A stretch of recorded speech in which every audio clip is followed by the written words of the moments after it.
पांचवा सवाल है आपका कि किसी समांतर चतुर्भुज के दो आसन्न कोणों का अनुपात अगर 3:2 हैं तो समांतर चतुर्भुज के सभी कोणों की माप ज्ञात करनी है आपको। ठीक है, अब हम क्या जानते हैं, हम जानते हैं कि आसन्न कोणों का जो योग होता है वो 180 डिग्री होता है। आसन्न कोण यानी कि दो कोण, जैसे ये कोई रेखा है, ठीक है, ये एक तरीके से बना रखा है मैंने, यूँ समझ लीजिए इसको भले, या पूरा चित्र समझो आप तो पूरा चित्र इस तरीके से समझ लेना आप पूरा चित्र। तो इसमें आसन्न कोण ये वाला और ये वाला, ये दोनों कोण आसन्न होंगे और ये और दोनों आसन्न होंगे, एक ही रेखा पर बनेंगे आसन्न कोण। ठीक है, इनकी जो रेखा होगी बनने वाली, जिस पर आधार पर बनेंगे वो एक ही रेखा होगी। ये चीज़ अपने को पता चली कि आसन्न कोणों का योग 180 डिग्री होता है। अब अपने को पता है कि 3:2, 3:2 बराबर 180 डिग्री, यानी कि ये एक कोण की माप दे रखी है। तो अपने को एक 3 और 2 को जोड़ने पर कितना होता है, 3 और 2 कितना होता है, 5 होता है। यानी कि अगर टोटल कोण का मान निकाल लें और फिर एक कोण का अगर मान निकाल लें अपन, तो अपन 180 डिग्री का मान निकाल पाएंगे। ठीक है, ठीक है, यूँ समझ लीजिए इसको, या यूँ समझ लीजिए कि 180 को ऐसे दो टुकड़ों में विभाजित करना है, 3:2 के टुकड़ों में विभाजित करना है। ठीक है, तो मैं क्या करता हूँ, 3 और 2 को जोड़ के इसमें भाग लगा देता हूँ। तो मैं कर दूंगा 180 में 5 का भाग लगा दूंगा, कितना आएगा, 5 तिया 15 और 5 छंग 30, 36 आएगा। अब एक कोण का मान है ना, 1 डिग्री बराबर क्या है, यूँ समझ लीजिए 1 डिग्री बराबर 36 आया, या एक कोण का मान आया 36 डिग्री आया।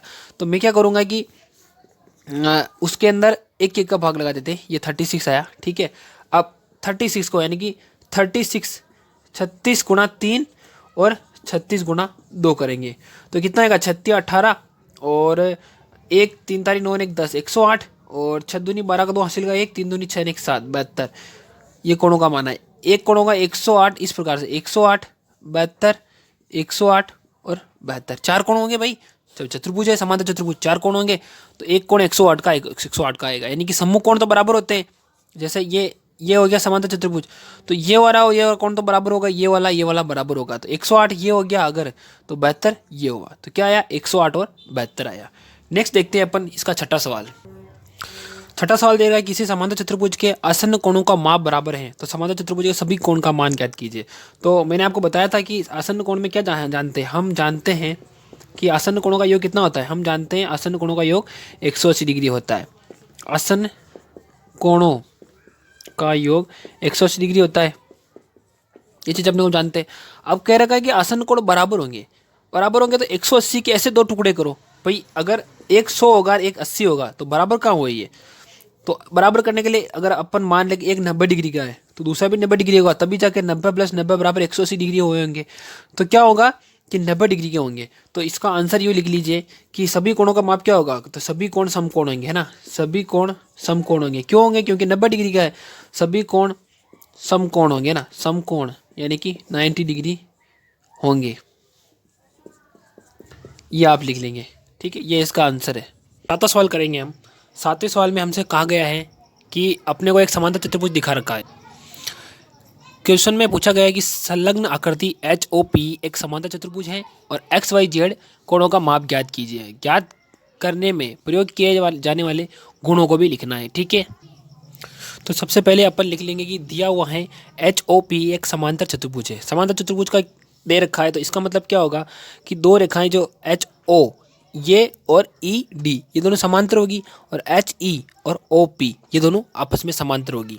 अब इसमें हम क्या क्या देख सकते हैं, सबसे पहले O देखें आप, O में आपको बार वाला कोण 70 डिग्री दे रखा है। तो अपन क्या करेंगे कि कोण O बराबर क्या करेंगे, 180 में से 70 निकाल लेंगे तो कितना बचेगा, 110 बचेगा। तो कोण O का मान आ गया 110 डिग्री। ठीक है, तो कोण O का मान आ गया 110 डिग्री। तो आपको पता है कि ये कोण और जस्ट इसके सामने वाला कोण X ये बराबर होंगे, तो क्या सम्मुख कोण है, सम्मुख माना आमने सामने। ठीक है, आमने सामने के कोण हमेशा बराबर होते हैं, किसमें, समांतर चतुर्भुज के अंदर। तो ये 110 है तो मैं कह सकता हूँ कि ये भी 110 डिग्री का होगा, X का मान भी आ गया। अब आपको क्या निकालना है, आपको Z निकालना है और Y निकालना है। ठीक है, कोण H प्लस कोण O बराबर 180 डिग्री समपूरक होंगे। समपूरक माना 180 डिग्री, H का और O का मान। तो आपको पता है कि अगर हम इन दोनों को जोड़ लें यानी कि 110 + 40 को जोड़ लें, ठीक है, तो कितना आता है, 150 आता है, और उनको 180 में से घटा ले तो कितना बचता है, 30 बचता है। तो जेड का मान आ गया अपने पास 30 डिग्री। तो कोण जेड बराबर 30 डिग्री आ गया यहाँ से, ठीक है, ये यहाँ से 30 डिग्री आ गया। अब ये टोटल कितना हो गया, जेड पूरा कोण कितना हो गया, 70 डिग्री का हो गया। तो आपको पता है कि ये 70 डिग्री हो गया। और एक चीज़, जेड की आकृति में बनने वाले कोण हमेशा एकांतर कोण बराबर होते हैं। तो यहाँ से देखेंगे ये और ये इस प्रकार से बनेगा, क्योंकि ये दोनों समांतर रेखाएं हैं।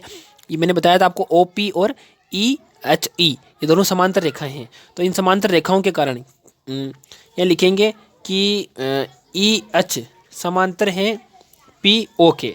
तो इस कारण क्या होगा, कोण जो y है ना, y बराबर 40 डिग्री का होगा। y बराबर 40 डिग्री का, क्योंकि ये 40 है तो ये भी 40 होगा। इस तरीके से आपको इसको समझना है, क्योंकि ये समांतर कोण है। इस प्रकार से आप इसको करेंगे। 8वां सवाल देखेंगे। इसमें क्या है कि आकृति दे रखी है GUNS RUNS समांतर चतुर्भुज, ये और ये दोनों समांतर चतुर्भुज है। और x और y का आपको मान ज्ञात करना है और लंबाई आपको सेंटीमीटर में निकालनी है। तो इन दोनों सवाल को हम करते हैं एक एक करके बोर्ड पर। 8वें का पहला दे रखा है GUNS, ये दे रखा है। इसमें x 3x बरा ये दोनों समांतर होंगे, क्योंकि समांतर चतुर्भुज है। तो मैं पहले लिख देता हूँ यहाँ पर कि GU समांतर है किसके, SN के, ठीक है। पहली तो चीज़ ये हो गई। और दूसरा होगा ये GU समांतर है SN के, और एक होगा GS है ना, GS समांतर है UN के। इस प्रकार से दोनों समांतर है, ठीक है। मैं लिख देता हूँ पीछे समांतर है। तो समांतर होने से क्या होगा कि ये और ये बराबर होंगे। तो मैं लिख देता हूँ कि 3x बराबर होगा 18 के। तो x का मान क्या आएगा, 18/3। तो 3 छंग 18, तो x बराबर क्या आएगा, 6 आएगा। 3 छंग 18, ठीक है। इसी प्रकार से निकलेगा ये और ये दोनों बराबर होंगे। तो क्या लिखेंगे, 3y - 1 बराबर 26, ये बराबर होगा। तो y का मान निकालेंगे, क्या करें, 3y बराबर 26, ये माइनस का उधर जाके क्या बनेगा, प्लस का 1। तो 3y बराबर क्या होगा, 27 होगा। अब क्या करेंगे, y का मान निकालेंगे, y बराबर क्या होगा, 27/3। तो y का मान क्या आएगा, 3 में 27, 9 या 27 होता है, तो 9 आ जाएगा। तो आपको x और y का मान आ गया, x का मान आया 6 और y का मान आया 9। इस प्रकार से आप इसको सवाल को कर लेंगे। 8वें का दूसरा में दे रखा है RUNS, एक समांतर चतुर्भुज दे रखा है। तो समांतर चतुर्भुज की पहली खासियत क्या होगी, क्योंकि R और U है ना, RU समांतर है किसके, SN के। और दूसरा क्या होगा, RS समांतर होगा NU के, क्या होगा, समांतर होंगे। ये चीज़ अपने को पता चल गई यहाँ पर।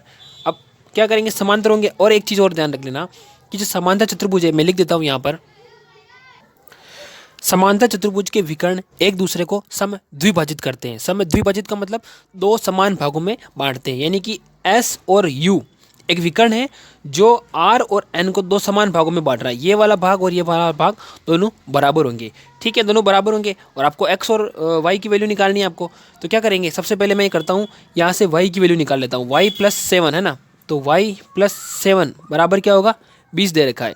तो यहाँ से y की वैल्यू कैसे निकलेगी, y बराबर 20 में से 7 जाता है, कितना बचेगा, तो y बराबर 20 में से 7 चला के कितना बचा, 13 बचा, ठीक है। y का मान आ गया 13। अब y का मान 13, इसमें x + y बराबर 16 में रख देंगे अपन, ठीक है। तो x + y बराबर 16, क्योंकि ये भी बराबर होगा और y की वैल्यू को अपनों को पता है।